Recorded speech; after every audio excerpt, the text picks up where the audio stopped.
उन्हीं के हृदय में आ सकता। मनुष्य का घर कहाँ है?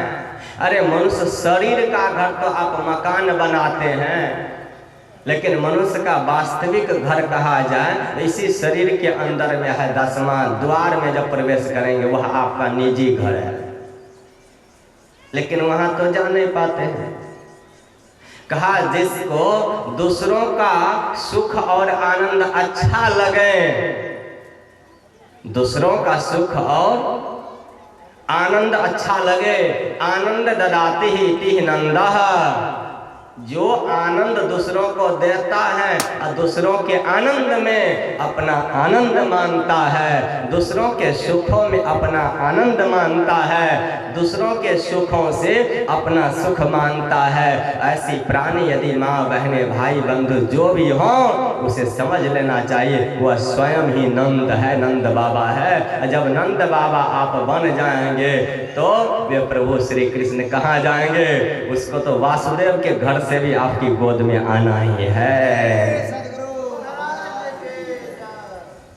इतना ही नहीं, इसके साथ और भी है।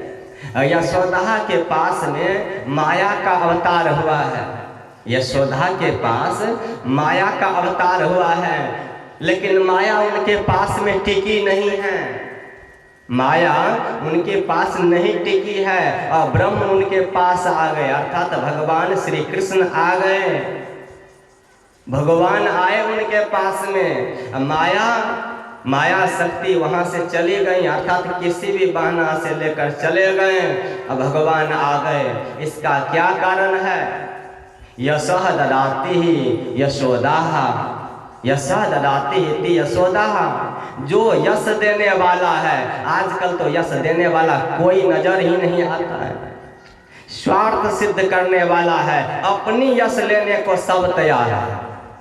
लेकिन मैं क्षमा प्रार्थी हूँ, मंच से बहुत सी बातें मेरे संबंध में सुनाया गया है, कैलाश बाबा सुनाए हैं, लेकिन उसमें से एक भी गुण मेरे अंदर में नहीं है। जितनी ये इस मंच से बड़ाई की है मेरे संबंध में, उस संत के स्वरूप, उन संत के संबंध में जो बड़ाई किए हैं, उनकी एक चरण के धूल लेने के काबिल भी हम नहीं हैं, इतनी बड़ाई हुआ है। मैं परमात्मा से, सदगुरु से प्रार्थना करता हूँ ये बड़ाई गुरु महाराज के चरणों में ही अर्पण हो जाए, मेरे पास नहीं आवे। बोलिए प्रेम से श्री सदगुरु।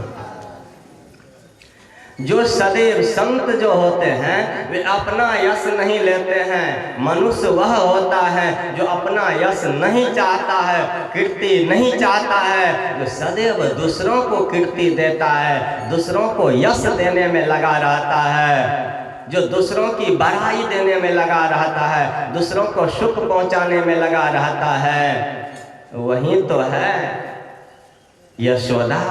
यशः ददाति इति यशोदा, जो यश देने वाला हो दूसरों को। लेकिन अभी तो ऐसी हालत है कि यदि कोई भंडारा अच्छा कर ले, भोज अच्छा कर ले, सत्संग अच्छा कर ले, तो दूसरों को भारी जलन होगा। अपने घर में अपने दुखों से लोग दुखी नहीं हैं, दूसरों के सुख से दुखी है। अपनी मान स्वागत से वह खुश दुखी नहीं है, दुखी है दूसरों का जब मान स्वागत होने लग जाता, उनसे उसे भारी जलन हो जाता। दो महात्मा जी थे, दोनों मिलकर गए एक सेठ जी के घर, रात्रि हो गए तो रुक गए।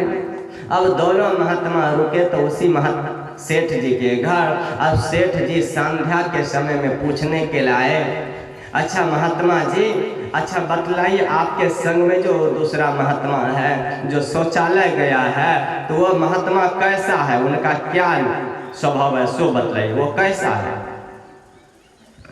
अब एक महात्मा दूसरे महात्मा की चुगली आरंभ करते हुए कहते हैं, अरे वो महात्मा है, वो तो घोड़ा है, वो महात्मा है, घोड़ा है, कभी नहीं बैठता है, दौड़ते रहता है, कभी यहाँ कभी वहाँ, कभी वहाँ कभी वहाँ। एक महात्मा तो कह दिया दूसरे महात्मा के संबंध में घोड़ा है। और संजोग ऐसा बन गया, देवगति जाने, इस महात्मा को भी लघु शंका लगा, ये भी चला गया, वो आया ये चला गया बाथरूम। जब वो महात्मा आ गया, दूसरा महात्मा आया बाद शौचालय से, तो उनसे सेठ जी बड़ा होशियार वो पूछने लगा, अच्छा बतलाओ तो ये पहला महात्मा जो लघु शंका गया है ये कैसा आदमी है, कैसा महात्मा है? अरे वो कोई महात्मा है, वो तो बैल है, खाता ही इतना। देखिए मानव दोनों है, पोशाक साधु का है, लेकिन अंतर क्या है देख लीजिए। दोनों महात्मा बोल दिया, अब सेठ जी समझ गया जब महात्मा नहीं है ये लोग है क्या, घोड़ा और बैल है। घोड़ा क्या खाएंगे? चावल का भूसा। बैल क्या खाएंगे? तो गेहूं का भूसा। तो दोनों के लिए भोजन के समय में कठौती में परोस दिया, आसन लगा दिया। अब दोनों महात्मा के आमने सामने जब आया, एक के पास घोड़ा वाले के पास में आया भूसा, अब बैल वाले के पास में आया भूसा। तो आया दोनों के पास में, लेकिन एक के पास में धान का भूसा आया और एक के पास में गेहूं का भूसा आया। तो दोनों एक दूसरे का मुखरा देखने लगा और क्रोध में आकर कहता, सेठ जी ये क्या हमको दे रहे भोजन में? तो सेठ जी ने कहा, ये हमारी कोई गलती नहीं है, आप लोग जैसे हैं वैसे ना भोजन हमको देना पड़ेगा। पहले नंबर का महात्मा जी हमको पहले बतलाया था, क्योंकि अपना से अपना परिचय तो होता नहीं, एक दूसरे से परिचय होता। आपने परिचय दिया था कि वो बैल है, तो बैल का भोजन में भूसा लाया है गेहूं का, और आप जो वो महात्मा, उन महात्मा से मैंने पूछा, वे महात्मा बतलाए वो है घोड़ा। तो घोड़ा भूसा खाता है चावल का, तो उन चावल का भूसा में धान का भूसा लेकर आया हूं, तो इसमें हमारी क्या गलती? खाओ मस्ती से घोड़ा और बैल। मनुष्य अपने कर्म से सम्मान पाता है, अपने कर्म से अपमान पाता है। इसलिए अपने परिवार में भी कोई है, सास है, ससुर है, भाई है, बंधु है, कुटुंब है, एक दूसरे के विषय में पड़ोसी के पास निंदा करते हैं, और वह बहू आकर पड़ोसी के पास जाकर अपनी सास की निंदा करते हैं। वो तो कोई मनुष्य है? वे तो घोड़ा गधा है। तो एक दोनों की बातों को पड़ोसी जान गए और समय आएंगे तो वह चढ़ाई कर देगा, जैसे यूक्रेन के ऊपर अभी रूस चढ़ाई कर दिया। बोलिए प्रेम से सदगुरु। फिर आप पश्चाताप करेंगे, हमारे साथ ऐसा क्यों हुआ है? मनुष्य इतने प्रकार के हैं, बाहर से देखने में एक समान है, अंदर से प्रकार की सीमा नहीं। कुछ तो समाज में ऐसे होते हैं, ऐसा नहीं कि कह रहे हैं कान से सुन रहे, उस कान में निकलते चला जा रहा है, पुनः मेरे साथ हरिद्वार चला जाएगा। शो नहीं रखना है, कान के अंदर में रखना है हम लोगों को, और ध्यान में रखना है। यदि कहीं हम लोगों में कमी है तो हम लोग अपने उद्धार अवश्य स्वयं अपने कर्म से कर लें। कहा गया है कि कुछ ऐसे मनुष्य भी होते हैं जो समाज में दूसरों की बढ़ाई अच्छा नहीं लगता है, यदि उसको निमंत्रण दे के बुलाया भी जाता है तो वो जो भी काम करे सब में वह कुछ न कुछ बुराई निकाल ही देता है। ऐसे भी मनुष्य होता है जिसका नाम बिगारू दास भी कहा जाता है। अब बिगारू दास के नाम से प्रचलित सामाजिक लोग था, उनको बुलाकर जो भी ले जाए, देखिए तो भंडारा अच्छा हुआ, अरे भंडारा तो खूब अच्छा बनाया है, लेकिन इसमें गड़बड़ी कर दिया। भंडारी कहाँ से लाया तूने? इतना मिठाई में चीनी डाल दिया, बहुत ज्यादा मीठा हो गया। सब कुछ ठीक है, एक बुराई उसमें निकाल दिया। अब कहते दूसरे आदमी के भंडारा में गया, कहा महाराज आप बतलाइए तो भंडारा ठीक ठाक। अरे भंडारा तो हुआ लेकिन मेरे लायक नहीं हुआ, बेकार है, इसमें सब्जी में तो मिर्ची इतना डाल दिया, काम का नहीं है। सब जगह बुराई निकालते गए, समाज के लोग उनसे तंग आ गए। जिनके अंदर में यह आदत पड़ जाता है दूसरों में बुराई और कमी निकालने का, अपने में कमी कभी नहीं निकाल पाता है। वह दूसरों की बुराई निकालते अपने अंदर में सारी कमी जमा कर लेता है। तो एक दिन लोगों ने कहा कि अच्छा सब कोई सबका भंडारा यह बिगाड़ू दास बिगाड़ ही देते हैं, गड़बड़ ही बतलाते हैं, यश नहीं देता है कभी। तो ऐसा है, यश देने वाला काम इन्हीं के हाथ से, रसोईया इसी को बना दिया जाए, अपने आधार से सारा संचालन करे। तो उस दिन उन्हीं को बतलाया, सेठ जी आप बड़े औदार हैं, बड़े अच्छे हैं, आप अपने से रसोईया अपने हिसाब से कीजिए, आज हमारा भंडारा अच्छा से बनवा दीजिए, सुधार दीजिए। आज इस बार उन्हीं के ऊपर जब सिर पर पड़ा तो बनाए सब कुछ, जितना खर्चा होना चाहिए उसका 4 गुना अधिक खर्चा करवा दिया। क्यों? यदि अपनी दाल चावल रहे तब तो थोड़ा, लेकिन दूसरे के वस्तु हो तो परोसने में क्या लगता है, जो खर्च लगे जाने यजमान अपना। दया नहीं, जिस मनुष्य के अंदर में दूसरों की प्रति दया नहीं है उसे कसाई कहा गया है। क्योंकि प्रहलाद जी धर्म के 30 लक्षण बतलाते बतलाते बीच में 6ठा लक्षण बतलाया है, मनुष्य के अंदर में दया भी होनी चाहिए। और जीवों में इतनी दया नहीं है।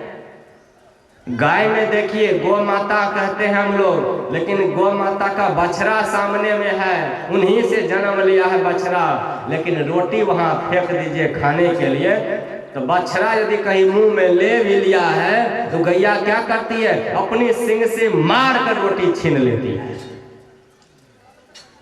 बिलार बिलार से लड़ता है, कुत्ता कुत्ता से लड़ता है, बकरा बकरी से लड़ते हैं, हाय उसी से जन्म लिए, एक ही परिवार के दोनों हैं, लेकिन एक रोटी के लिए एक घास के लिए लड़ते रहते हैं। यदि ऐसी भैंसा के जैसे लड़ने वाले 2 मनुष्य हो जाएं, दूसरों की बुराई निकालने वाले हो जाए, क्या उसको मनुष्य कहेंगे?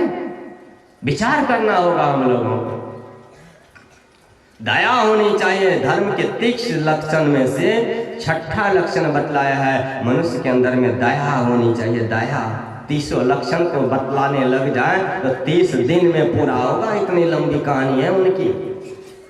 कहने का आशय है कि अब वो जब अपने से सब कुछ सुधारा तो खर्चा तो मर्जी भर करवाया कि कोई चीज कहीं कमी नहीं हो। लेकिन आदमी का स्वभाव जो होता है, कहा गया है चाल, मनुष्य का चाल और बेमाई, चाल और बेमाई बीमारी मरते जाता है, जिंदा में नहीं। वो मरता है जिस दिन, उस दिन ही उसकी चाल स्वभाव और बेमाई मरते जाएगी, मरते ही जाता है। तो स्वभाव वह बदल नहीं पाया। सब लोगों ने पूछा, अच्छा सेठ जी आज तो आपके अनुकूल न काम हुआ है, कैसा रहा भंडारा? सो कही, अरे चौपट हो गया, बेकार हो गया। कब बेकार कैसे हो गया? अरे बेकार इसीलिए हुआ कि इतना अच्छा भी नहीं होना चाहिए, इतना अच्छा भी नहीं होना चाहिए। सब कुछ अच्छा होगा इसलिए इतना अच्छा नहीं होना चाहिए, गड़बड़ी हो गया। अब इस बार अपने में भी बुराई निकाल लिया। तो कहने का आशय है कि मनुष्य ऐसा ही है। और वही बिगाड़ो दास, गांव में किसी के बाल बच्चे की विवाह शादी हो तो सारे काम में वह बिगाड़ने के लिए पहुंच जाता था।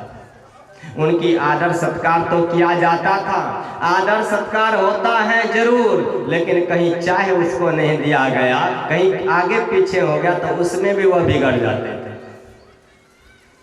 एक लड़के की शादी के लिए रात्रि में मेहमान आए और सवेरे उसको मेहमान को वापस करा दिया कि जाइए जाइए, हो सकता है गांव के बिगाड़ू दास सुन लेंगे तो मेरा बेटा का विवाह रोक देगा, कोई बिगाड़ देंगे। तो मेहमान लोग सुबह सुबह जाने लग गए, लेकिन रास्ते में ही बिगाड़ू दास कमंडल लिए आ रहे थे, डोल डाल से मिल गया। मिलते ही बिगाड़ू दास कहते हैं इतना सुंदर कुर्ता पहने हो, 5 मेहमान हो, कहाँ से आ रहे हैं आप लोग, सो बतलाइए। कहा हम आ रहे हैं अमुक मास्टर साहब के बेटा का छेका करके आ रहे हैं। शुक्रवार था, रात में ही छेका कर दिए, सुबह शनिवार हो जाता इसलिए रात ही छेका कर दिए हैं और चल दिए हैं सवेरे सवेरे। तो बिगाड़ू दास मन में सोचा, हो गांव में हम रहते, मेरे को निमंत्रण नहीं दिया मास्टर साहब, और रातों रात काम पूरा कर लिया है। इसका मतलब है कि अब इसके काम को मुझे बिगाड़ना पड़ेगा। निमंत्रण नहीं दिया है, निमंत्रण दे तब भी बिगाड़ देता था, इसलिए वह मास्टर साहब रात में निमंत्रण नहीं दिया, काम की बनाया, लेकिन मेहमान के साथ में आज बिगाड़ उदास क्या कहते हैं। अच्छा, वही लड़का, मास्टर साहब का तो 2 लड़का है, एक बड़ा है, बड़ा का विवाह हो गया, छोटा वाला वही ना जिसको आता है बीमारी, मिर्गी का बीमारी आता, वही ना लड़का, जिस लड़का को मिर्गी की बीमारी आता है। अब मेहमान क्या जाने कि मिर्गी की बीमारी आता है। अब मेहमान के मन में हुआ, हे भगवान, चौपट हो गया। 1 लाख रुपया छक्का में दे भी दिए, अभी 4 लाख रुपया और देना है। चलो चलो किसी तरह से, अब 1 लाख गया तो जाने दो, कम से कम 4 लाख तो बचा हुआ, अपनी बेटी की जिंदगी तो बचा हुआ है। बेगारू रास्ते, नहीं, आप लोग घबराइए नहीं, भगवान से प्रार्थना कीजिए। उन लड़के का विवाह नहीं होता था, आप लोग किसी तरह कर दिए, भला करे भगवान आप लोगों को, किसी तरह से उन लड़का का विवाह हो जाए, क्योंकि बेचारा बहुत दिन। अब ठीक हुआ कि नहीं हुआ, बीमारी तो उनका बड़ा भारी है। विचार सोचिए, बिगाड़ दिए काम को, कहा ऐसे ही। लेकिन ये बिगाड़ू दास की दुर्गति क्या होते हैं। जब वह बीमार पड़ गया, बीमार पड़ गया, हॉस्पिटल में ले गया, नगर बस्ती के लोगों को मालूम हुआ तो सारे लोग खुशी मनाने लगे कि किसी तरह से इसी बार वह चले जाए तो बड़ी खुशी की बात है कि वो बिगाड़ता था काम। तो सेठ जी जाकर, सेठ जी अपने पुत्र से कहा, ऐ जी एक काम करो, जाओ नगर बस्ती में बहुत से लोग हैं, सबको कहना अब नहीं बचने वाले, कम से कम सबको दर्शन दे दे एक बार। तो गांव के लोगों से आकर कहा उनका बेटा कि कम से कम आप लोग जाइए, मेरे पिताजी बहुत बीमार हो गए, अब नहीं बचने वाले, आप जाइए भेंट कर लीजिएगा। सब कोई बोले कि कैसे जाएंगे, वहाँ पर वो तो जीवन में कभी अच्छा काम किया ही नहीं किसी के साथ, उनके पास जाकर क्या करेंगे। फिर भी जैसे तैसे गया तो जरूर। जैसे गया तो सेठ जी अब वो जो है आंखों में आंसू लेकर रोने लग गए, हाथ जोड़कर कहता है वही बिगाड़ू दास, कहते हैं हमको माफ कर दीजिए, आप लोगों के जीवन में, हम अपने जीवन में आप लोगों के सारे काम को बिगाड़ते रहे। आज मुझे याद आ रहा है, जब अपनी विपत्ति अपने सिर पर आया है तब मुझे याद आता है कि हम गरीब लोगों के विवाह शादी को भी बिगाड़ देते अपने स्वार्थ में आकर। विचार कीजिए, वह विपत्ति उनके ऊपर भी आता है।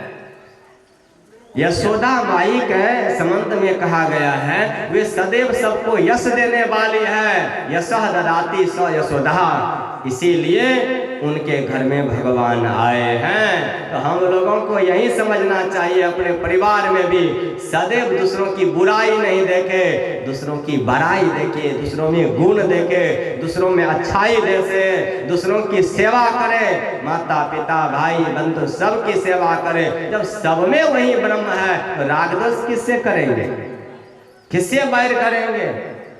ऐसा स्वभाव जिसके अंदर में मनोवृत्ति में आ जाएगा, वही उन्हीं के हृदय आकाश में, मन में परमात्मा विराजमान होंगे और तब उनका मन भजन में लगेगा। मनुष्य शरीर 84 लाख योनियों से छुट्टी पाने के लिए मिला है। संत कबीर साहब कहते हैं, लख 84 भ्रम के पाँव पे अटके आए, अब की पासा न पड़े, फिर 84 जाए, फिर 84 लाख योनि में जाना पड़ेगा। इसलिए मनुष्य शरीर से हम लोगों को बुराई कर्म नहीं हो, अच्छाई कर्म हो। मनुष्य शरीर को भगवान बनाते समय बड़ी हिसाब से बनाए। पूरे शरीर की लंबाई जितना मनुष्य धरती पर है सबको एक समान बनाया है।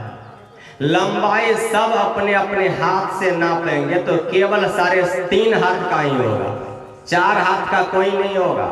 अपने हाथ से नापेंगे तो 3.5 हाथ का होगा। और अपने हाथ से और अपनी उंगली से यदि नाप करेंगे तो 84 अंगुल का होगा प्रत्येक मनुष्य, चाहे लंबा हो चाहे छोटा हो, स्त्री हो या पुरुष हो, सब 84 अंगुल का होगा। इसका आशय क्या है कि यह मनुष्य का शरीर 84 लाख योनि से छुट्टी पाने के लिए मिला है, भक्ति करने के लिए मिला है। इसलिए मनुष्य शरीर में आकर गुरु से दीक्षा लेकर भजन करना चाहिए। बड़े भाग मानुष तन पावा, देवता उच्च श्रेणी में नहीं है, लेकिन अभी तत्काल में मनुष्य से श्रेष्ठ है देवता। क्यों? मनुष्य का कर्म नीचा हो गया है और देवताओं का काम तो ऊपर है। यदि मनुष्य शरीर में गुरु मिल जाए तो गुरु मिल जाने के बाद यह मनुष्य शरीर देवता से भी श्रेष्ठ हो जाते हैं। क्योंकि गुरु महाराज अपने वाणी में लिखे हैं, देवी देव समस्त पूर्ण ब्रह्म परम प्रभु। अब गुरु में करे निवास, तो गुरु बनता है कौन? मनुष्य तो बन जाता है गुरु। जो पवित्र हो जाते हैं, साधना करने लग जाते हैं, अपनी बुराई को हटा देते हैं, धीरे धीरे वह संत कहलाते हैं। उनमें सारी शक्ति विद्यमान हो जाता है। जैसे ब्रह्म है परमात्मा, वैसे वह मनुष्य हो जाता है। इतने पवित्र हो जाते हैं। इसलिए गुरुदास जी महाराज अपनी वाणी में कहते हैं, गुरु पद कंज कृपा सिंधु नर रूप हरि, महामोह तम पुंज जासु वचन रवि करनी कर। यानी मनुष्य शरीर में रहते हुए जो भगवत भजन करके पूर्णता को प्राप्त कर लेते हैं, वे साक्षात भगवान हैं, साक्षात भगवान होते हैं। और जब साक्षात भगवान हो जाते, परमात्मा हो जाते हैं, उनके पास में यदि मनुष्य दूसरा मनुष्य जाता है जिनके पास में शक्ति नहीं है, संसार में विषयों में उनका मन लगा हुआ है, ऐसे मनुष्य उनके पास में जाते हैं तो उनकी कृपा से, उनके संग से, गुरु के संग से, संत के संग से रंग ऐसा चढ़ जाता है, उनकी बुराई छूट जाता है, बुराई छूट जाता है। शास्त्रज्ञ ने कहा है कि देहस्था सर्व विद्या च देहस्था सर्व देवता देहस्था सर्व तीर्थानि गुरु वाक्यन लभ्यते। गुरु की वाणी से जाने जाते हैं कि मनुष्य शरीर में सभी प्रकार के देवता हैं, सभी प्रकार के तीर्थ हैं। जितने संसार में विद्या आप सुनते हैं, सब विद्या मनुष्य के शरीर में ही है। अलग कहीं जाने की आवश्यकता नहीं है। लेकिन वह तब प्राप्त हो सकता है जब गुरु मिलेंगे, तब गुरु की ज्ञान से वह प्राप्त होता है। अन्य शरीरों के लिए नहीं बतलाया है, मनुष्य शरीर के लिए ही बतलाया है कि मनुष्य शरीर में गुरु की आवश्यकता है। अन्य शरीर में जीव जंतु को गुरु की कोई आवश्यकता नहीं, बिना गुरु का ही उसको सब ज्ञान हो जाता है। मनुष्य को बिना गुरु का ज्ञान नहीं होता है। एक पक्षी को देखिए, एक मकड़ी को देखिए, मकड़ी जाला बनाती है, बहुत डिजाइन डाल डाल कर खिड़कीदार वह घर बनाती है मकड़ी। एक पक्षी अपना घोंसला बनाती है अच्छी तरह से, और छत देने के लिए पानी नहीं गिरे उसके लिए पन्नी लेकर जाती है, ऊपर से डाल देती कि छत अच्छी तरह से बना ले, पानी नहीं आएंगे। उनको ज्ञान है बिना गुरु का। लेकिन मनुष्य को कहिए सबको अपना अपना मकान बना लेने के लिए होगा? नहीं होगा। अपना घर अपने से नहीं बना सकता है। जो गुरु धारण किया है, राजमिस्त्री का संग करता है, वे मकान बनाने के लिए सीख लेता है। जो शिक्षक का संग करता है, वह पढ़ने के लिए सीख लेता है। जो जिस तरह के गुरु धारण करते हैं अपने जीवन में, वैसा ज्ञान उसको प्राप्त हो जाता है। इसलिए मनुष्य शरीर से हम लोगों को भक्ति भजन करना चाहिए, सबसे उत्तम है। संत कबीर साहब कहते हैं, यदि मनुष्य शरीर से ईश्वर के भजन नहीं करेंगे, बाकी सब कार्य करेंगे, आप भक्ति नहीं करेंगे, तो अंत समय में पश्चाताप करना पड़ेगा। वह यह है कि भजन बिना दुख पैयो, पहला जन्म भूत के पैयो। पहला जन्म भूत का मिलेगा यदि इस जीवन काल में गुरु से दीक्षा लेकर ध्यान नहीं करेंगे, सत्संग नहीं करेंगे, तो पहला जन्म भूत का मिलता है। गरुड़ पुराण में बतलाया गया है कि गरुड़ पुराण में बतलाया गया है कि यह मनुष्य यदि भक्ति नहीं करता है, गुरु से दीक्षा नहीं लिया है, मंत्र जप नहीं करता है, मांस मछली का त्याग नहीं किया है जीवन में, तो ऐसे पापी दुराचारी मनुष्य का जब शरीर छूटता है, अकाल मृत्यु होता है, तो पहला जन्म उसको प्रेत का मिलता है। जब प्रेत का भूत का शरीर मिलता है तो वे 1000 वर्ष तक उनकी आयु है। और इसका प्रमाण मिलता है भागवत महापुराण के महत्व में। भागवत महापुराण के महत्व में वेद व्यास जी महाराज बतलाते हैं, तुंगभद्रा नामक नदी के तट पर आत्मदेव नामक ब्राह्मण रहता था। उनकी पत्नी धुंधली थी, बड़ी कर्कशा थी, पापिन थी, और समय पाकर, लंबी कहानी में नहीं जाना चाहता हूँ मैं, मुख्य रूप से समझ लीजिए। उन पापिन स्त्री अपने बहन के घर से एक पुत्र को ले आए और गो माता से उत्पन्न पुत्र गोकर्ण कहलाया, जो अपने बहन के घर से उठाकर लाई पुत्र, उसका नाम धुंधकारी हुआ। माँ जैसे तैसे बाल बच्चों को जब जन्म दे देती है तो वह पापिन पुत्र हो जाता है। और ऐसे दुराचारी पुत्र हो गया कि चौराहे पर जाकर जुआ खेलता, शराब पीता, और समय पाकर अपनी माता के एक दिन डंडे मार मार कर कहा कि लाओ शराब पीने के लिए पैसे कहाँ रखी है तुम। जब पैसे माँ उसकी धुंधली नहीं दी तो धुंधली की हाथ पैर बांध कर कुएं में डाल दिया। ऐसे दुराचारी धुंधकारी अपनी माता को सत्यानाश खत्म कर दिया और 5 वेश्याओं को अपने घर में लाया। 5 वेश्या रात में खुश नहीं हो पाए और अपनी मुक्के मार मार कर, गला दबाकर, मुंह में आग की अंगोरा डालकर 5 वेश्या और उस धुंधकारी को मार दिया। अब धुंधकारी अपने जीवन में कभी भक्ति भजन नहीं किया, किसी का सम्मान नहीं किया, आदर नहीं किया, सत्संग नहीं किया, गुरु ज्ञान नहीं लिया। ऐसे पापी धुंधकारी प्रेत योनि को प्राप्त हो गया। अब उनके उद्धार के लिए गोकर्ण ने ब्राह्मणों को बुलाकर बहुत सा पूजा पाठ कराया, कर्मकांडात्मक यज्ञ करवाया। लेकिन कर्मकांडात्मक यज्ञों के द्वारा पिंड दान करने से भी, गाया में पिंड दान देने से भी उस पापी जीव धुंधकारी की आत्मा जो प्रेत योनि को प्राप्त हुआ, उनकी सद्गति नहीं हुआ। फिर कैसे हुआ? तो धुंधकारी रात्रि के समय में बड़े आकार में आकर रोने लगे गोकर्ण के पास। और गोकर्ण ने कहा कि क्यों रो रहे हो, कौन है तुम? सारी बात मालूम होने के बाद गोकर्ण ने उनके लिए, जो हमारे ये राजकुमार आयोजक राजकुमार बाबू करवाए हैं सत्संग ज्ञान यज्ञ, यही ज्ञान यज्ञ 7 दिनों तक लगातार जब किया है गोकर्ण ने, इस ज्ञान यज्ञ के द्वारा इस भक्ति में शक्ति इतनी है, सत्संग में इतनी शक्ति है, गुरु की भक्ति में इतनी शक्ति है, इन शक्ति के द्वारा, इन साधना के द्वारा, इस सत्संग के द्वारा प्रेत योनि में धुंधकारी की आत्मा, उन आत्मा को 7वें दिन सदगति की प्राप्ति हो गई, देवत्व शरीर प्राप्त हो गया। जब एक प्रेत को भी सदगति दे सकता है यह सत्संग, यदि जीवन काल में हम लोग बराबर इन सत्संग का संग यदि मनुष्य शरीर से करेंगे तो अवश्य है शत सुधरहि सत्संगति पाए, उनका उद्धार अवश्य हो जाएगा। लेकिन मनुष्य के शरीर में आकर गुरु से दीक्षा नहीं लिए हैं, भक्ति नहीं करेंगे, साधना नहीं करेंगे, तो प्रेत की योनि में जाएंगे। तो कहा ऋषि ने 1000 वर्ष से लेकर 10,000 वर्षों का उनका आयु होगा। और उनका शरीर कैसा होगा?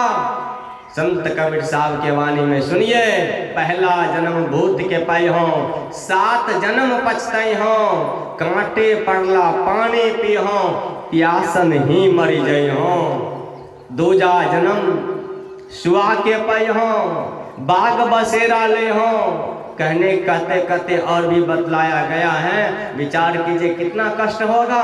इसलिए मनुष्य शरीर में आए हैं। परमराज गुरुदेव महर्षि में परमहंस जी महाराज कहते हैं, निज तन में खोज सज्जन बाहर न खोजना, अपने ही घट में हरि है अपने में खोजना।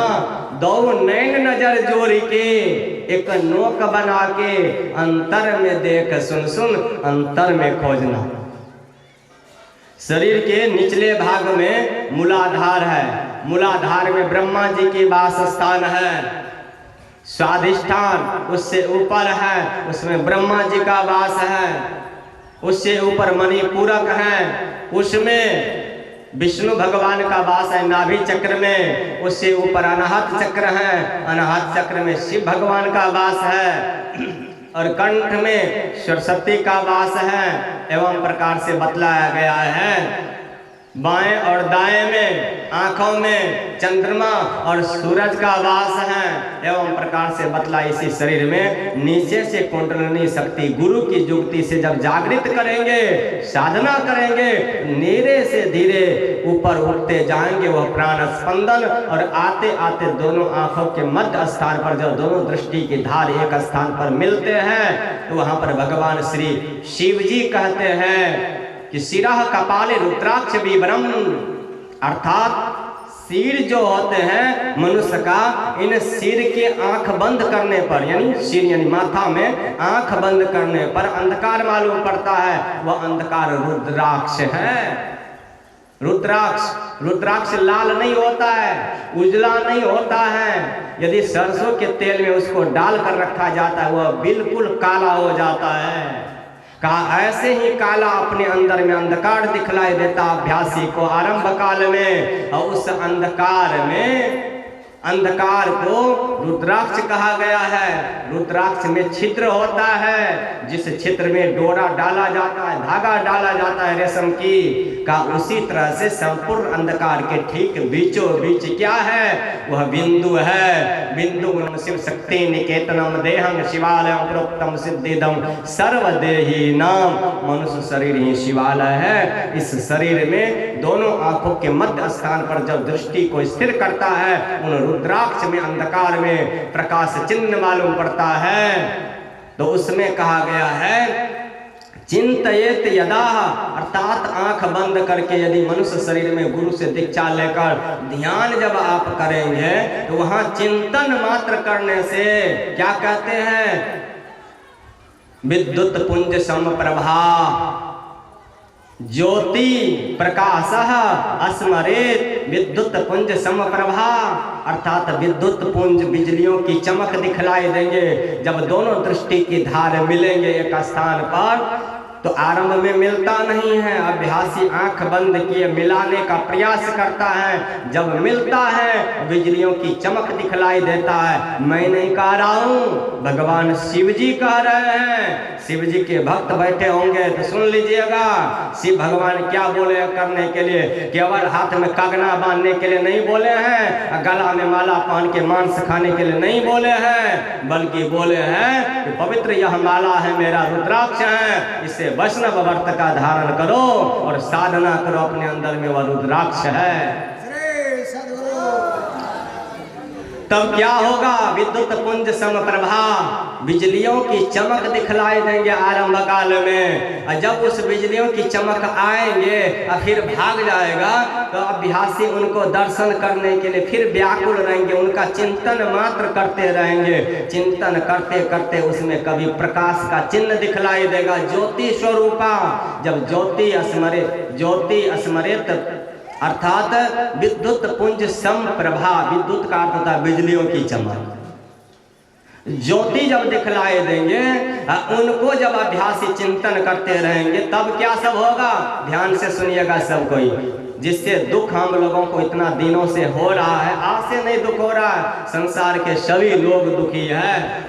कितने लोग दुखी हैं गिनती नहीं। मैं पूरे क्षेत्र में भ्रमण करते रहता हूँ, कोई ऐसा घर नहीं, कोई ऐसा व्यक्ति नहीं जिनके पास दुख नहीं हो। कोई तन दुखी है, कोई मन दुखी है, कोई शरीर के रोग से दुखी है और कोई मन की बीमारी से दुखी है। कोई तन दुखी, कोई मन दुखी और कोई धन बिन रहत उदास। धन नहीं है बाबा, क्या करेंगे, धन नहीं है। धन बिन रहत उदास, तो सुखी कौन? सुखी राम के दास, सुखी राम के दास। और भगवान शिव जी क्या कहते हैं, कैसे उस पाप को काटोगे जैसे सुखी हो जाओगे? तो यह जो चिंतन करते हुए ध्यान करोगे अंदर में, उस ध्यान में जैसे बिजलियों की पुंज दिखलाई देंगे फिर भाग जाएंगे, दिखलाई देंगे फिर भाग जाएंगे। इनका चिंतन मात्र करते ही एतत् चिंतन मात्र न पापा नाम संक्षयो भवे, ये पाप आपका क्षय हो जाएगा। जिस स्थान पर बैठकर वह मनुष्य ध्यान करेगा वह स्थान भी पवित्र हो जाएंगे, और जिस स्थान पर ध्यान करेंगे वह स्थान भी पवित्र, जो वस्त्र पहनेंगे वस्त्र भी पवित्र। इसीलिए तो ध्यानी करने वाले व्यक्ति जो होते हैं, साधु संत होते हैं, उनकी वस्त्र को धोने के लिए व्याकुल रहते हैं, उनके चरणों के रज लेने के लिए व्याकुल रहते हैं। वे संत जब, वे भक्त जब भोजन ग्रहण करते हैं, उनकी थाली की एक जूठा अन्न को ग्रहण करने के लिए व्याकुल रहते हैं, ताकि उनके अंतःकरण में ऐसे पवित्रता आ चुके हैं, साक्षात वह ब्रह्म ही हो चुका है। कहा भगवान शंकर कहते हैं इतना ही नहीं होता है।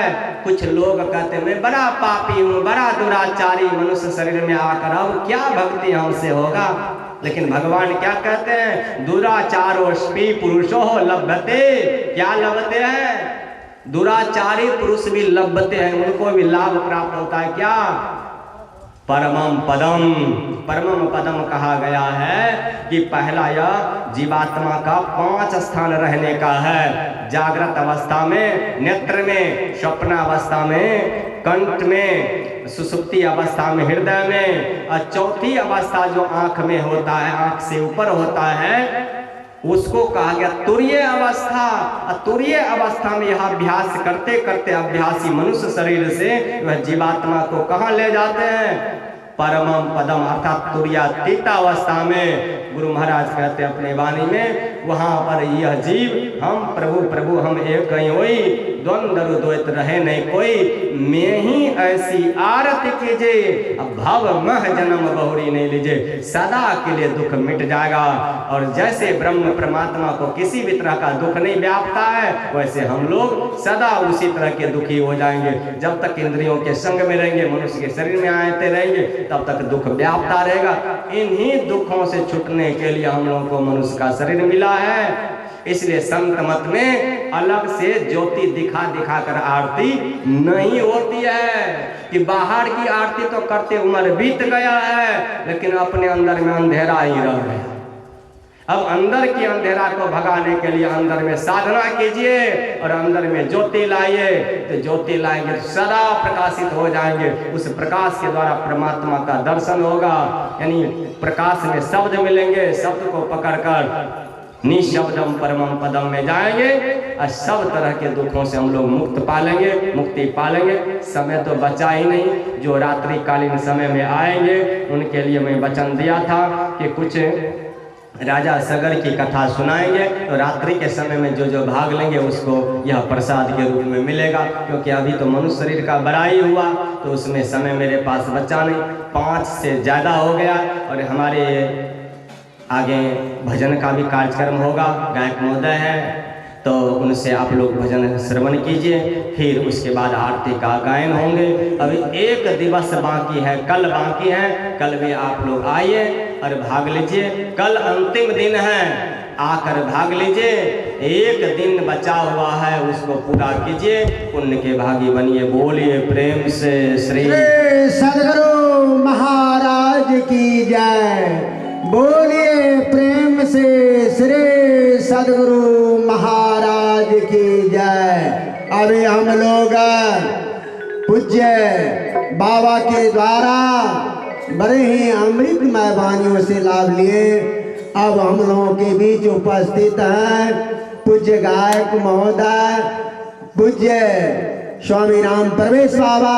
उनके द्वारा हम लोग भजन को श्रवण करें। तत्पश्चात आरती गायन होगी और हमारे लाल वादक विंदेश्वरी बाबा, पूज्य श्री विंदेश्वरी बाबा बड़े ही सुंदर ढंग से नाल वादन करते हैं, इसलिए हम लोग अब भजन श्रवण करने का प्रयास करें। श्री सद्गुरु महाराज की जय। श्री सद्गुरु महाराज की जय। श्री सद्गुरु महाराज की जय। श्री सद्गुरु महाराज की जय।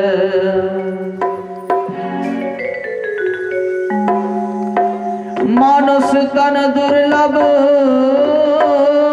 है, मिले न बारंबार।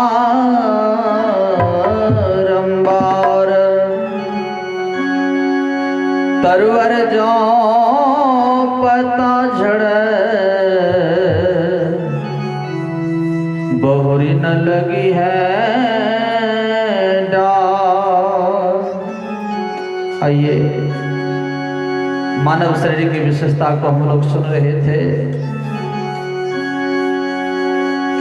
संसाई स्वामी जी महाराज कहते हैं, प्रभु ने मानस जन्म तुमको कैसा दिया, सोच रे मन से पा भला क्या किया।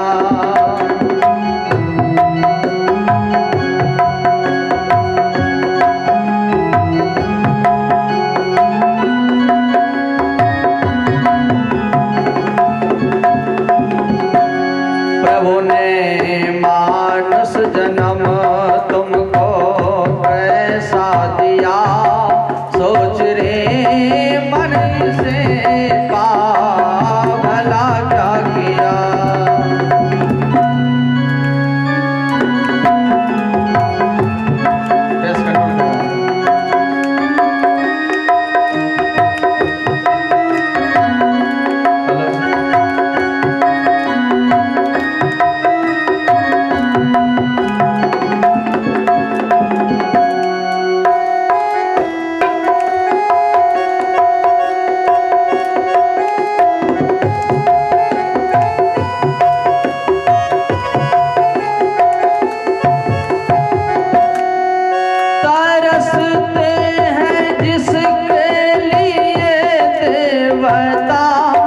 इसकी महिमा है कैसी तुम्हें ये बता।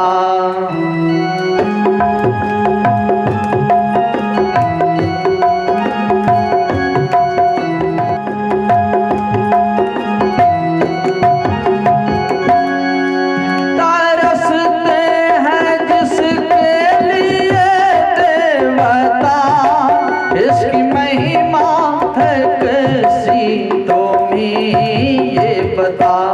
है ऐसा अमोलक, है ऐसा अमोलक रतन खो दिया, सोच रे मन से पा भला क्या किया। सोच रे मन से पा भला क्या किया।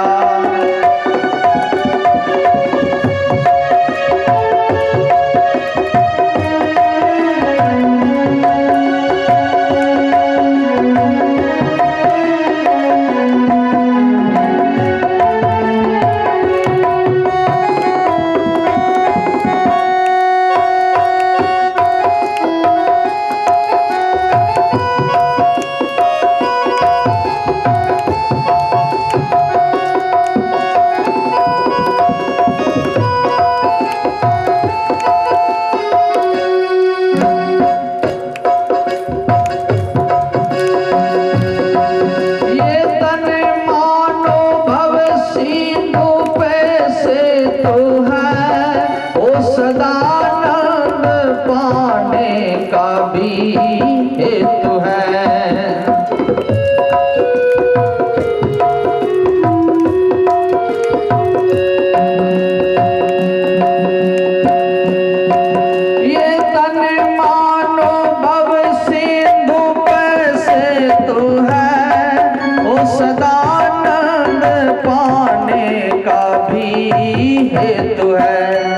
इसको विषयों के पीछे,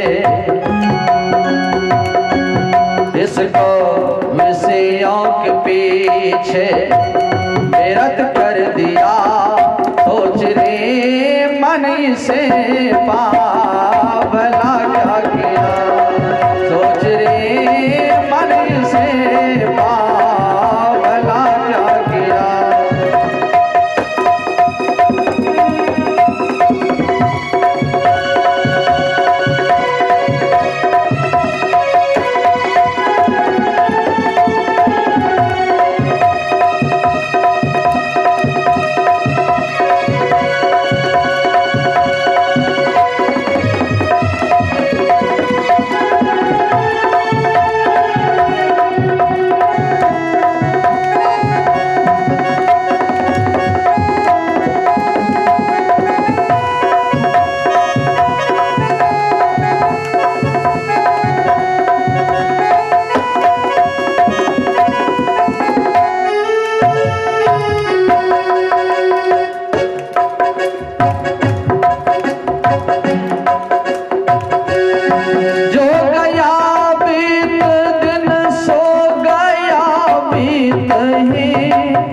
बचा भी ना जाए उसी तहे।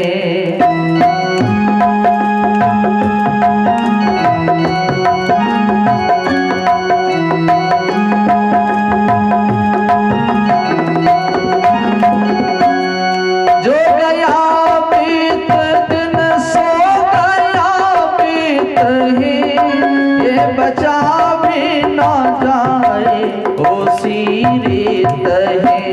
इसको बचाने का यदि यतन ना किया, इसको बचाने का यदि यतन ना किया। सोच रे मन से भला क्या किया, सोच रे मन से भला क्या किया।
जिसने दिया छोड़ना, गुरु जो किस भक्ति सही न किया, गुरु योक्ति से भक्ति सही न किया।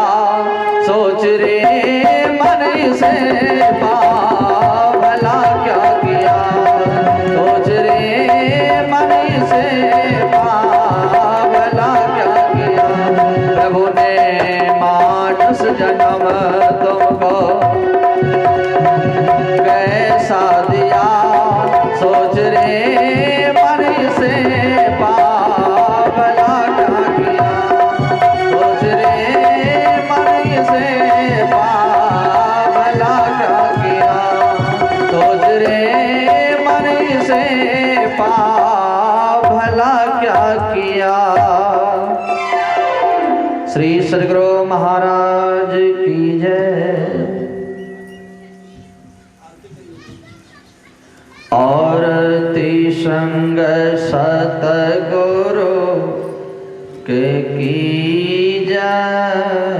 अंतर जोत होत लखली जय पांच तत्व तन अग्नि जराई दीपक चास प्रकाश करी जय गगन थाल रवि शशि फल फूला मोल कपूर कलश धर दी जय अक्षत नभता रे मोक्ता हल पोह पैमाल हिय हार गोही जैसे तपान मिष्टान मिठाई चंदन धूप दीप सब चीज झलक झांझ मन में मजीरा मधुर मधुर ध्वनि मृदंग सोनी जय सर्व सुगंध उड़ी चली आकाशा मधुकर कमल धन दे जय निर्मल ज्योत जरत घट माही देखत दृष्टि दोष सब छीज अधर धार अमृत बही आवे सतमत द्वार अमर रस भीज पी पी होय सोरात मत वाले चढ़ चढ़ियो मागे आमेरा सरी कोट बान छवि तेज उजाली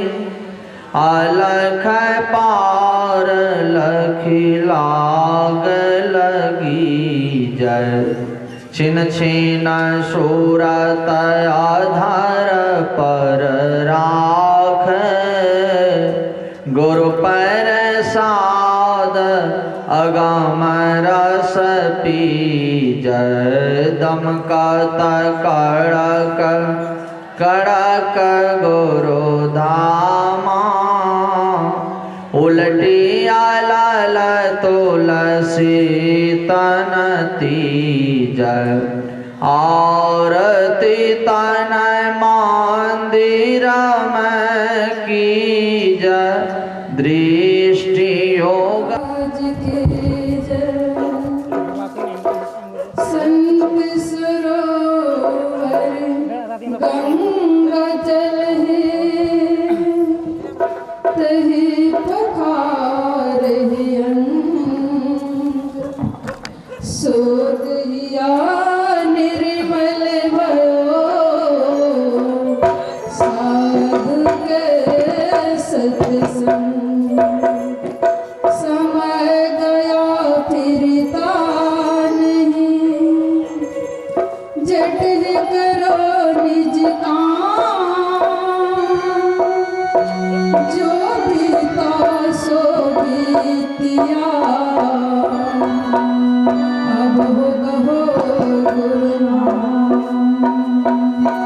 प्रेम से श्री सद्गुरु महाराज के जलम जलम का साथ है गुरुदेव तुम्हारा गुरुदेव तुम्हारा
Thank you.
सतगुरु शक्ति दो मुझे, दे दो सद्गुणा। गुरु जी के चरणों में है वैकुंठ धाम हमारा, गुरु जी के चरणों में है वैकुंठ धाम हमारा।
जल जल विकास